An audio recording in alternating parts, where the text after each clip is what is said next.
Selamat datang di Ermo TV.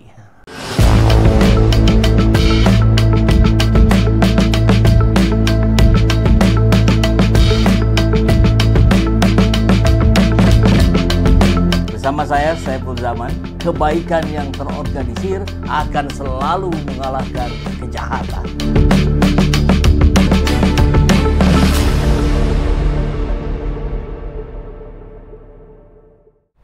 Bismillahirrahmanirrahim. Assalamualaikum warahmatullahi wabarakatuh. Waalaikumsalam warahmatullahi wabarakatuh. Sehat-sehat Pak Rizal? Alhamdulillah Kang Epul. Alhamdulillah. Bisa mampir lagi ke studio Ermo TV untuk mendiskusikan kabar terkini dari apa yang sedang dihadapi oleh Pak Rizal Fadila dan kawan-kawan. Tentu kita semua tahu masih terkait dengan persoalan ijazah, polemik ijazah Jokowi. Beberapa hari yang lalu Pak Betor mengguncang jagat politik Indonesia ketika menyampaikan bahwa ijazah itu sepengetahuan beliau dari informasi kawan-kawannya separtai itu dibuat di Universitas Pojok Pramuka gitu. Pasar Pramuka di daerah Salemba kalau tidak salah. Dan itu tidak lama dari situ kemudian muncul lagi tayangan kalau tidak salah Desember 2024 tempat itu kebakaran. Wah, ini kan jadi saling kait mengait dengan upaya-upaya yang kalau kita ingat misalkan di kasus KM 50 tempat peristiwa rest area dihilangkan juga. Nah, apakah ini sebuah pola begitu? Nampaknya Pak Betor juga mendapatkan informasi itu baru. Gitu kan. Makanya baru bicara sekarang. Karena sebelumnya kan bersama-sama ketika ke UGM Jogja. Oh, ke UGM Jogja itu Pak Betor ikut. Malah sebangkulah dengan saya di bis gitu. Tapi kan, memang nggak kelihatan di kamera Pak ya? Iya. Seingat saya lah gitu. Ya mungkin ya, tapi ada sebetulnya. Betul. Dan selama perjalanan itu baik dari Jakarta ke Jogja, dari Jogja ke Solo sama-sama gitu. Jadi bersama saya juga Pak Betor. Saat itu kita berdiskusi soal objek yang di UGM dan yang di Solo saja gitu. Tidak menyangkut yang seperti ini gitu kan. Makanya begitu Pak Betor ini menyampaikan ya kita agak kaget juga gitu kan. Loh, ada informasi ini, informasi baru. Tapi kita menangkap itu baru gitu ya, informasinya mungkin gitu kan setelah pulang dari sana atau mungkin sebelumnya juga punya concern yang sama gitu sebagai aktivis gitu kan, maka ia melakukan penelaahan. Nah ini sampai juga tuh ke apa yang diduga pelaku gitu untuk pembuatan ijazah palsu Joko Widodo ini ke Universitas Pasar Pramuka tadi UPP ya kan, yang mengkerucut akhirnya kedua nama kan, nama wakil dari tim Jakarta PDIP gitu ya, dan nama dari tim Solo gitu. Jadi yang dimaksud dengan tim Solo, tim Jakarta ini ketika mempersiapkan Pak Jokowi nyapres di 2014 ya? Mempersiapkan pencapresan gubernur. Oh, gubernur. Gubernur dulu itu karena 2000 berapa itu ya sebelumnya gitu kan, untuk gubernur masuk ke KPUD gitu kan. Di situ disebut juga ada nama Andi Wijayanto kan, gitu. Elit Gubernur Lemhanas, mantan Gubernur Lemhanas, elit PDIP yang menjadi tim pengaju juga dari PDIP kan untuk calon gubernurnya, dan calon gubernurnya itu adalah Joko Widodo dan wakilnya Ahok kan gitu. Jadi dia melihat dokumen, tapi menurut Andi Wijayanto saya tidak tahu proses. Dikejar-kejar ya Pak Betor ini agak rajin juga lihatnya, sampailah kepada tim tadi gitu. Tim Solo dipimpin Widodo. Ini sebetulnya orang paling utama gitu, yang didampingi oleh dari tim Jakarta, tapi yang punya kepentingannya Solo. Widodo ini bahkan Andi Wijayanto mengatakan saya kenal Widodo Gitu. Walaupun nggak disebut di mana sekarang nggak jelas, karena juga ada yang menyebut hilang kan Widodo. Kan Betor juga tidak bisa lagi sekarang mengejar Widodo. Ada di mana Widodo ini? Padahal ini adalah figur penentu. Gitu. Kalau lihat dari dua tim tadi, komandannya itu adalah Widodo ini. Nah, apa yang dilakukan oleh Pak Betor barangkali bisa kita sebut sebagai investigasi lah yang dilakukan oleh Pak Betor begitu. Ya, kita semua mungkin bergerak melakukan investigasi.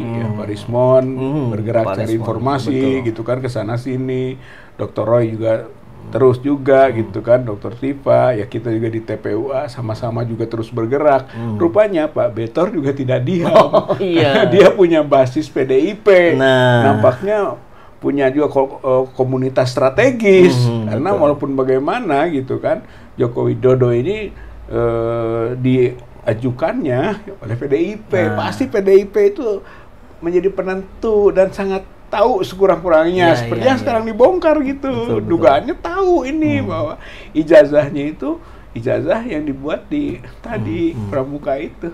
Nah, memang bagi PDIP sendiri mungkin agak kikuk juga di satu sisi.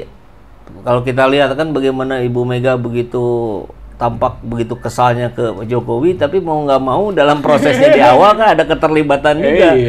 Jadi ketika hilang orang itu yang disebut Widodo itu, ini apakah juga bagian dari upaya untuk mengaburkan? Nah, kita belum tahu nih, mudah-mudahan. Belum tahu, makanya mudah-mudahan Pak Betor juga gitu kan punya semangat tinggi untuk terus gitu. Jadi sekarang sudah saatnya orang melihat kan gitu, bagaimana nih kelanjutannya, gitu kan. Ya kita bersamai aja dengan seluruh upaya-upaya gerakan-gerakan yang menuju kepada pembongkaran dugaan ijazah palsu Joko Widodo, karena itu bukan hal yang sederhana. Banyak yang mengatakan hanya soal ijazah gitu kan, dia sudah tidak jadi presiden lagi, apa sih gunanya? Gunanya tuh gede. Dia itu adalah menggunakan dokumen administrasi ini untuk bisa menjadi gubernur, untuk bisa jadi presiden 2 periode lagi kan. Berarti itu masalah serius itu, dan menentukan nanti pada dampak-dampak kebijakan yang diambilnya. Jadi memang ini bukan persoalan sederhana yang bisa diabaikan. Yang katakanlah sudahlah, buat apa cari-cari dokumen orang yang sudah tidak jadi lagi presiden. Tengah arti itu Mama Nena. Oke. Dan yang menarik Pak Rizal, di waktu yang kurang lebih bersamaan dari Pak Betor menyampaikan itu, mungkin sebelumnya lah, beberapa hari sebelumnya, Pak Rismon dengan gagah berani juga mendatangi kembali Solo, mendatangi rumah Pak Kasmujo, yang rupanya ketika dilihat di sekeliling, baik tampak sebelah kanan maupun tampak sebelah kiri, itu bukan rumah yang ketika disinggahi oleh Pak Jokowi. Ini aneh lagi. Kemudian yang paling mengejutkan tentu ketika Pak Kasmujo dan diulang oleh istrinya menyatakan dengan sangat clear bahwa dia bukan pembimbing skripsi, bukan pembimbing akademik. Yang sudah diakui oleh Jokowi sebelumnya bahwa itu memang bukan pembimbing skripsi, dia pembimbing akademik. Satu itu. Kemudian di waktu yang bersamaan juga ya kita lihat beliau cukup tampak kesakitan dengan penyakit kulitnya yang makin hari makin tampak seperti lebih membengkak, kemudian melepuh di bagian muka, di bagian tangan, kelihatan tersorot kamera. Ini apakah ini sebuah tanda alam atau dalam pandangan Pak Rizal bagaimana? Ya memang kalau konteks yang ujung dulu yang sakit ya. Sakit itu kalau dalam agama itu 3 kemungkinan gitu ya. Satu memang pengingat dia supaya sadar gitu ya. Jadi tazkiroh itu dari Allah, diberi sakit, kemudian sadar saya harus begini-begini, kembali tobat dan sebagainya. Satu. Kemudian yang kedua, sakit itu penghapus dosa. Gitu kan, bagi orang beriman itu bukan peringatan, bukan, tapi penghapus dosa. Sengaja Allah berikan sakit untuk dihapuskan dosa-dosanya sehingga nanti bersih. Yang ketiga, itu penyakit yang diberikan kepada orang yang tidak beriman dan sudah tidak bisa memungkinkan tobat. Itu namanya azab. Itu namanya azab. Azab Allah yang sebagai sinyal di dunia ini seperti itu. Bahaya kalau memang itu berlanjut sampai ke akhirat. Betapa berat dan pedihnya gitu, siksa di neraka jahanam, di kubur atau di kehidupan pasca dunia ini gitu. Jadi itu bagi orang tidak beriman dikasih sakit, tapi sakit sebagai azab. Jadi kemungkinannya seperti itu gitu.